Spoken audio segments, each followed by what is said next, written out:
28. War Day 3. Blackout and the missing cockatoo. Third point of view. All the teachers were taking a break except two of them. The sleep-deprived hero and the principal of UA had a close eye on Midoriya as the young boy wasn't planning to sleep that night. It was already late and the two watched the green bean planning on something. Aizawa. It doesn't look like the problem child is planning to sleep tonight. Nezu was humming in agreement. They watched him going back and forth and sometimes mumbling to himself. Unfortunately, for them the drone couldn't catch what he was saying. Finally, around 3 a.m. Izuku decided to go back to the apartment and went to the bathroom to take a shower. He needed it since he still had Bakugo's blood on it. Nezu was relieved to see that his child was taking a shower. The mouse started to wonder if the boy knew how bloody he was. Izuku was covered in Bakugo's blood for more than 6 hours and it worries him. What could make his child be so unobservant and where was his mind? Those two questions were stuck in his head. He had no answer to them. Well, it wasn't that he hadn't some theories, but if he knew the truth he surely would have done something. If he only knew that story and how far away it was from the theories he came up with.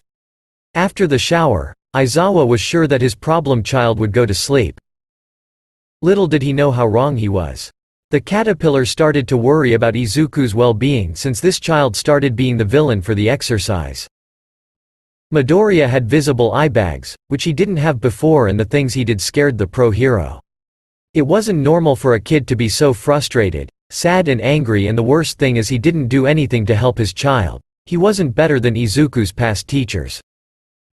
He made up his mind to help Izuku in every need and he would make sure that he felt loved once again. After all, that kid deserved a loving home and a people who cares for him. They both watched Izuku gather something from his lair before pulling out his phone.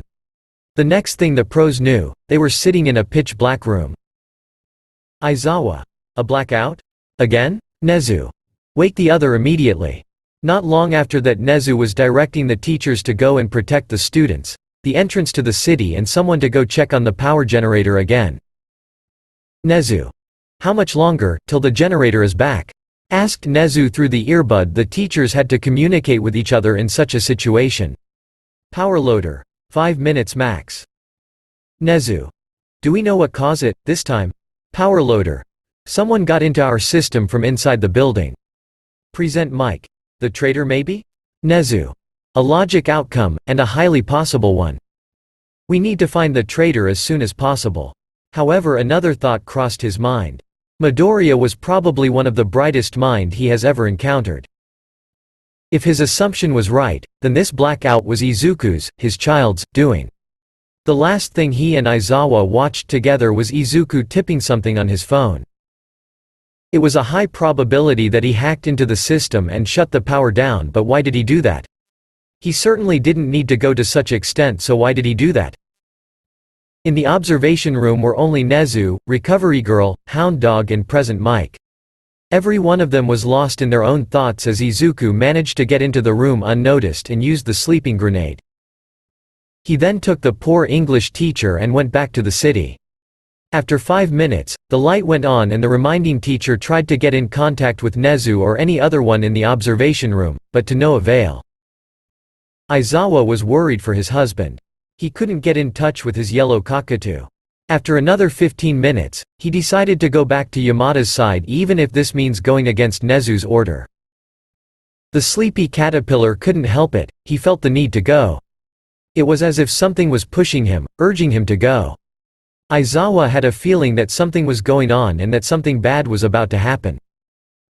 After he finally got into the room, Aizawa couldn't believe what he was seeing. Nezu, Recovery Girl and Hound Dog were laying on the floor outcould sleeping. He wished he could do that too. It was not fair for them to get a good night's sleep while he wasn't, and although he was thinking that he knew that this scene right in front of him was wrong. After inspecting the room, he couldn't see any traces of anyone getting in the room or leaving it. This was impossible, since his very own husband wasn't there. Aizawa. Midnight, where are you? Midnight. What do you mean where I am? I am at the position Nezu told me to be. He assumed it was Midnight's doing since her quirk could have such an effect on them. He hoped she and Yamada were trying to catch whoever was responsible for this while somehow in the fight between them, she activated her quirk and the others were just a collateral. It was a slim hope since Nezu would be too clever to just normally breath while she uses her quirk. Aizawa. Get the others here immediately. Time skip brought to you by a desperate Izuku and his new partner in crime. After every teacher except Cementos and 13 gather in the room. They began asking Aizawa question, he couldn't answer. The sleepy teacher was as confused as the others were. After 6 hours, the sleeping victims began waking up slowly. They too were bombarded with questions none of them had answers to. Nezu was still suspicious that his student this. He was impressed that Izuku got so far and so close to him and the pros without them noticing. A thought crossed his mind and an intriguing one too. The mouse thing wanted to see how his student would do against all his teachers. He was sure that the greenette could handle himself very well, but he wanted to see it with his own eyes. Maybe he would get this chance since he already saw Deku as Usagi throwing Vlad King out of a window, which was hilarious to think of. A small child like him against a giant and he won. After he dismissed the thought, Nezu searched all the cameras and couldn't find any trace of his student. Nezu. Can anyone see Midoriya? This got Aizawa's interest. He was worried about his husband and checked the camera footages to see if he was in the city with Class 1A but couldn't see him, and now the rat god was telling them his problem child was missing too? All Might. He isn't in any one of them. Maybe young Midoriya is in the underground tunnels? Aizawa. Why would he be there? That was indeed a good question and Nezu had the answer to it.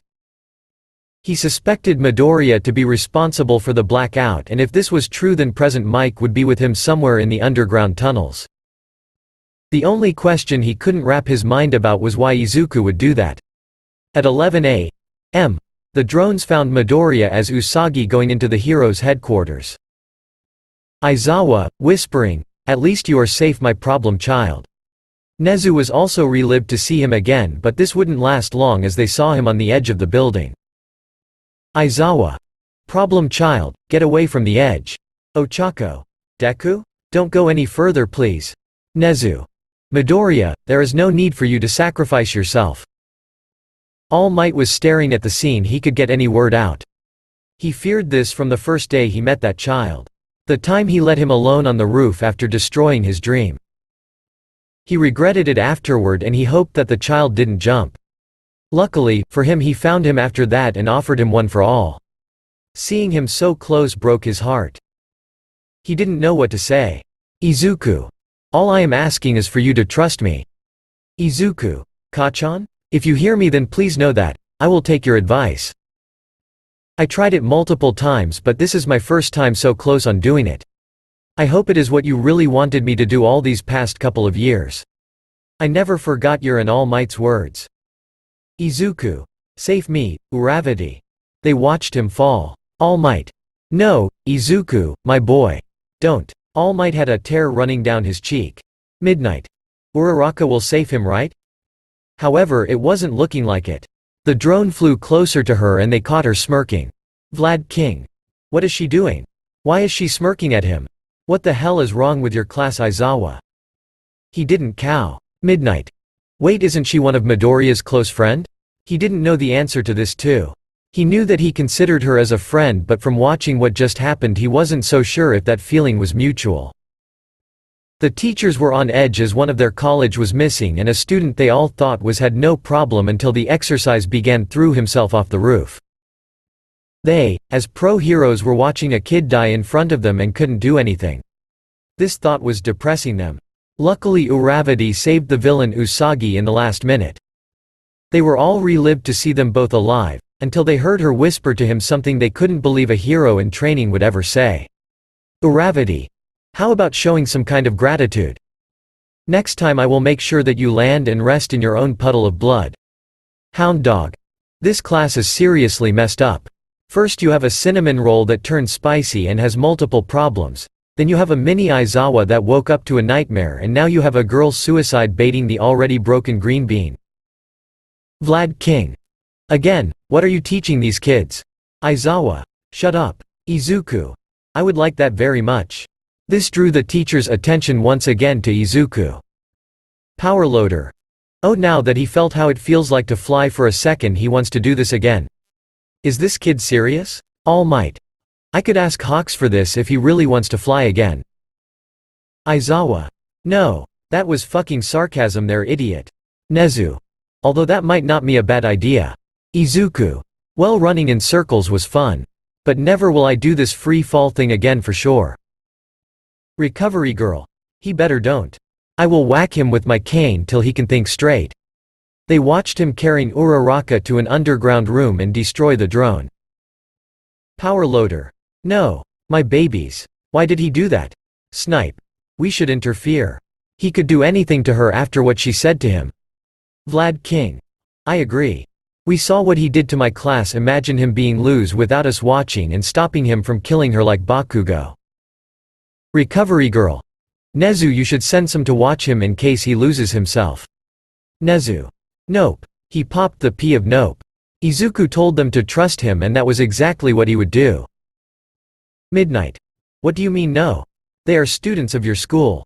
Aizawa. I agree with Nezu. The problem child told us specifically to trust him. Ectoplasm. How can you be so sure he told that to us? All Might. He did. I agree with Aizawa and Nezu, we should stay here and wait for him to show himself to us again. Recovery girl. Oh my. Did your age go to your head or are all the wounds you received finally catching up to you? All Might. None of that. I trust young Izuku and I won't break the trust he gave me, us. Aizawa. Me neither. Nezu. Me too. Power loader.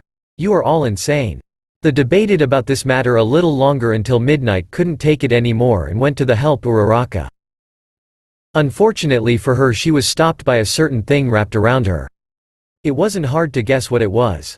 Aizawa used his capture weapon on his friend and was using his quirk to look at her, making him look scarier. Aizawa. I won't let you go and destroy the little trust he gave us.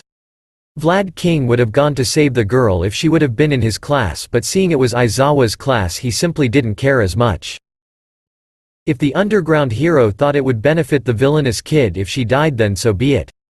Little did they all know what was really going on and what they would deal with. Time skip brought to you by Present Mike carrying the badly hurt and bloody traitor. After another blackout, they heard Yamada coming in the room. As soon as he entered the room, an all too familiar smell of iron filled the room immediately. Soon after that, the light turned on and they saw Uraraka dying on the table. Yamada. Quick, she is still alive in here. He went to Toga and took the bone in front of her. He then went to Recovery Girl, which was immediately working on fixing her up. Aizawa. Care to tell what happened? Yamada. Before that, Present Mike went to Nezu and crouched down, whispering to his ear what Izuku told him. Nezu got the message and made a "come after me" hand signal to Aizawa and Yamada to follow him. They got into the elevator and went to his room to discuss this. Once they stepped foot into the principal office and the door shut behind them, Yamada took the drone and handed it to Nezu. Aizawa was watching them, confused on what was going on. Everything he came up with were terrible situations.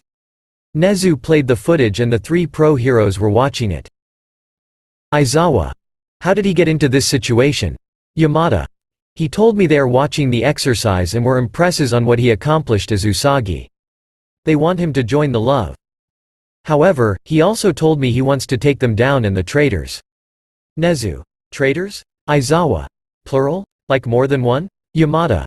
Yes, he said there were two and he knew who they are. Aizawa. Then why isn't he telling us and instead is doing this complicated shit on his own? Nezu. I am impressed he came up with this idea. Although I am indecisive if I should praise him or scold him for that. It is indeed a brilliant plan if he can pull it off, that is. Aizawa. You know what he is planning? Nezu. I have a hunch. Aizawa. A hunch, huh? Yamada. Whatever he is planning, he need more help than just me. Nezu. And that's what he will get. Aizawa, would you mind helping out too? Aizawa could feel the headache and the migraine he will get from this. He was pinching his nose as he shook his head. He couldn't believe what he was gonna do with him. For now, he needed to help the kid, his problem child. Aizawa. Fine. Nezu. Great. Until we find out how they are watching Izuku, we will not talk about this. I copied the drone footage too and secured the file. I will release the drone back into the city. He will need it. As they went back to the observation room, none of them could stop thinking and worrying about Izuku.